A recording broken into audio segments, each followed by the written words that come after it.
Drink cactus juice. It'll quench ya. Nothing's quench ya. It's the quenchiest.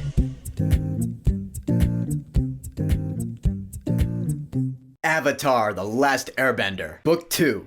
Earth. Yep, still talking about this awesome animated show because it's about high time I did. And again, same as last week, I'm gonna give you a spoiler warning. Either you know the show or you don't care. If you don't care, why don't you care? Because this show is beloved by all. So let's just hit the ground running. Book 2 starts right where Book 1 ended. The Northern Water Tribe has been saved from the Fire Nation by Aang and the gang, and Princess Yue's sacrifice. Aang and Katara both know waterbending, so now it's time to move on to the next element for Aang to learn. That would be Earth. So we are off to the Earth Kingdom to find a new earthbending teacher for Aang. But meanwhile, we got some brand new villains in play. And this is the first aspect of this season where you're like, oh, now the show is really good. Like, season 1 was fun, but now season 2 on, we are in the shit. Because we meet Zuko's sister, Princess Azula. And one word comes to mind when I think of Azula. That word? Savage. Yeah, you thought Admiral Zhao was bad last season? You take a look at Azula's first fighting scene, you're like, oh, this is just the greatest firebender in the world. Cause she shoots blue fire. Everyone knows that blue fire is infinitely hotter than orange fire. And she's an expert in martial arts. She's just super formidable. She has now been sent to capture the Avatar by her and Zuko's father, Fire Lord Ozai, because Zuko and Iroh are now considered failures. So Azula's like, alright, this should be easy, but I should probably call on some friends of mine. So she's got her two close friends, Mei and Ty Lee, who are pretty much polar opposites of each other in terms of personality. Mei is pretty much a goth girl. She sees enjoyment in absolutely nothing. She's bored a lot, but she's really good with throwing weapons, specifically like those throwing knives. You know, the ones that pin people to walls. Yeah, those kind. And then there's Ty Lee, who's got a super bubbly personality. She's always happy, cheery all the time. Everyone loves Ty Lee. And her specialty is acrobatics. She's really flexible. And she can also chi block. She can hit certain pressure points on people's bodies and render them limp, which that would scare the hell out of me. There's a point where she does that to Sokka. She renders his arms and one of his legs useless. He's left hopping on one leg before he just plops to the ground. Yeah, talk about formidable. Azula, Mei, and Ty Lee, a trio of badass bad girls. But they are not the only badass gals to be introduced this season, for we have a new addition to Team Avatar, Aang's new earthbending teacher, Toph Beifong. Toph is this little girl, she's probably younger than Aang, and she's blind, she can't see. So at first you would think, how is this girl going to be good at earthbending? Oh man. She may not be able to see literally, but what she does is she senses vibrations around her via her feet. I don't think you can talk about Toph without comparing her to Daredevil, because that's pretty much what it is. She's blind, she can't see, but she has heightened senses. She can sense where everyone is with her feet via the vibrations people make on the ground where they're walking or just not walking when they're standing there, I don't know. She can tell when people are lying because she can feel their heartbeats. It's like Daredevil, if Daredevil were a little girl from the Earth Kingdom. And yeah, that's just all sorts of badass. Now as for Zuko and Iroh, their arc this season is way different from their arc last season. They're no longer hunting the Avatar since that's Azula's job now, but they still can't go back home because Zuko still doesn't have his honor restored. So now Zuko and Iroh have pretty much become refugees in the Earth Kingdom. The Earth Kingdom is pretty much where the bulk of this season takes place, since it's the largest nation in this world. And Zuko and Iroh are pretty much left nameless. They use fake names because they're on the run from Azula and the Fire Nation and everyone, really. One of the best things about this season and this entire show in general starts right here, and it's the fact that it takes a deep dive into Zuko's character. There's a point when Zuko and Iroh are traveling together where Zuko says, I have nothing left to gain by traveling with you, so I'm gonna just go on my own, find my own way. And he ends up liberating the small town, and we see that Zuko is just not the worst person in the world. He's not the villain that we made him out to be in season 1. There's more to him than that, and this season sees him start to go through that metamorphosis. More on that later. Back to Team Avatar, we are traveling to the Earth Kingdom. We're in this desert. We're seeing a little bit of the sparks of romance blooming between Aang and Katara. We all know that Aang has a crush on Katara. He's trying to act on it, but he's not doing the best job because he's a kid and he's gonna mess it up. And one of the coolest things this season does, yeah, this season does a lot of cool things, but one of my personal favorites is that it dives into the subsidiaries of bending. Example, oh, you're a firebender? That means you can also redirect lightning. There's a scene where Iroh is teaching Zuko about the different elements. It's one of my favorite scenes in the entire show. Iroh learned how to redirect lightning by studying waterbenders. You know, the way they move is all fluid, like lightning can go through your body, I guess. In this world it can, anyway. Lightning is unstable energy, so you're not controlling it, you're simply its vessel. The way Iroh describes it, you're like, this is just genius. Or another example, if you're an earthbender, then there are sandbenders out there living in the desert. Or jumping to the end of the season, Toph invents metal bending. She invents metal bending. That's how badass she is. Because metal is just earth that has been purified. So Toph figures that out and she learns to bend metal. She's like, I am the greatest earthbender in the world. And you're like, yeah, you are. Love that part. But jumping back to the desert, because that's a pretty big turning point in the season. While Aang and his friends are down in this library looking up dirt on the Fire Nation, that would be figurative dirt, Appa, who is the gang's flying bison, their method of travel, is kidnapped by some sandbenders. And that gets Aang pissed off. Pissed off like we never seen him before. And you completely understand too, because Appa is like the closest thing Aang has to a connection to his earlier home. So there are a good chunk of episodes where Appa is just nowhere to be seen. And the gang travels to the Earth Kingdom capital city, Ba Sing Se, by themselves, without Appa. And before we get to one of the best episodes of the entire show, I gotta touch on one more character, and that would be Suki. Suki is the leader of the Kyoshi Warriors. I mentioned them last week. She has a bigger role this season than she did last season. She was only in that one episode last season. But fans liked her so much in season 1 that they brought her back for season 2 and continued the romantic story she has with Sokka. And she's great too, because she's also a badass warrior. She's not as skilled as Azula, I hate to say it. There's a point in this season where she does a one-on-one fight with Azula and she loses. But she is still a great character. Now we're at one of the best episodes in the entire show. Say it with me.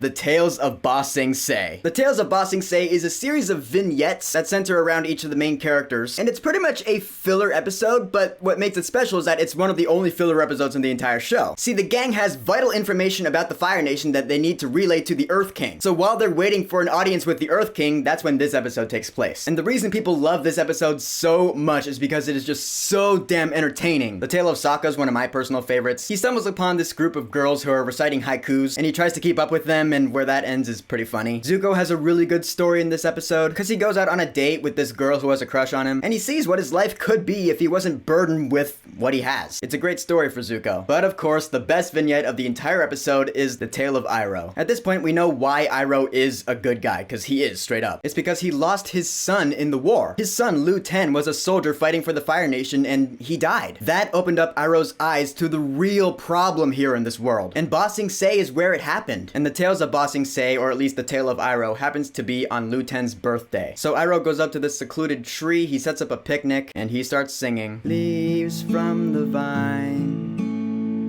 falling so slow.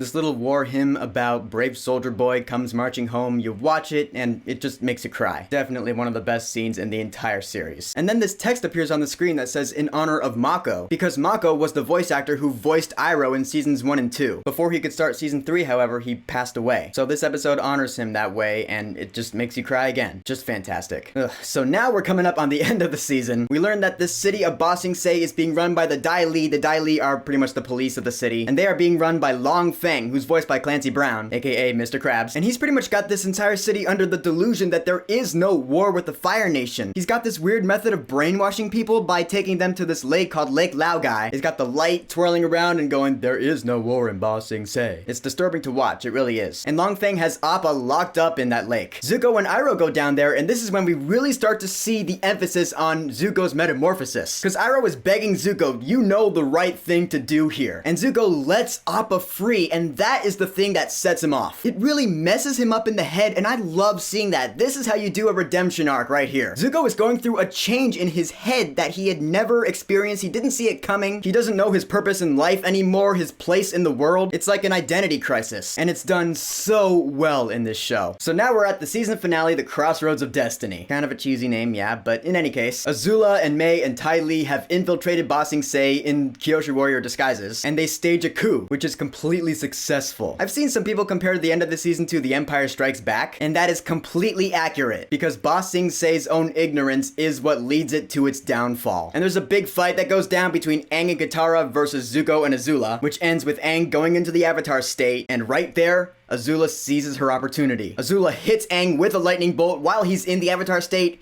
and kills him. Yeah, straight up, she kills him. Remember that stuff I said about if he's killed in the Avatar state, the Avatar will cease to exist? Yeah, that's just not good. Luckily, Katara has her spirit water from the North Pole, so she does bring Aang back to life, but he was dead for a hot minute there. And Zuko decides to go back to the Fire Nation at Azula's invitation. He's figured out who he is. He's gonna go home with his honor restored because the Avatar is dead, or so they think anyway. The city of Ba Sing Se has has fallen prey to the Fire Nation, and that is where this season ends. Yeah, it is like The Empire Strikes Back, because no one ends on a high note. Team Avatar has to retreat, and you're just like, what just happened? Yeah, it's hardcore stuff. I can't wait to see how the live-action recreation is gonna pull this off. I can't wait to see Ba Sing Se in real life. I can't wait to see little Toph be a badass, and Azula and Mei and Ty Lee and Suki, and oh my god, the show is awesome. Book 2, Earth, is arguably the best season of Avatar: The Last Airbender. Honestly, I haven't decided between books 2 and 3 yet. I'll let you know next week. But just the greatest thing about season 2 is that, first of all, it loses the kiddie humor that season 1 had, because again, we are getting deep into the shit now. And in place of that kiddie humor from season 1, we have so many badass new characters and hardcore storylines about loyalty and anxiety. You really feel the separation anxiety when Appa is separated from Aang. There's an episode of this season that focuses entirely on what Appa goes through, and it makes you feel really bad for a giant flying bison. Truth. Yeah, Book 2 Earth is the season that makes people go, oh yeah, this show is a force to be reckoned with. So, Avatar: The Last Airbender, Book 2 Earth. What do you think of it compared to the other seasons? What's your favorite episode of this season? And who's your favorite new character that was introduced this season? Whatever you think, go ahead and leave a comment.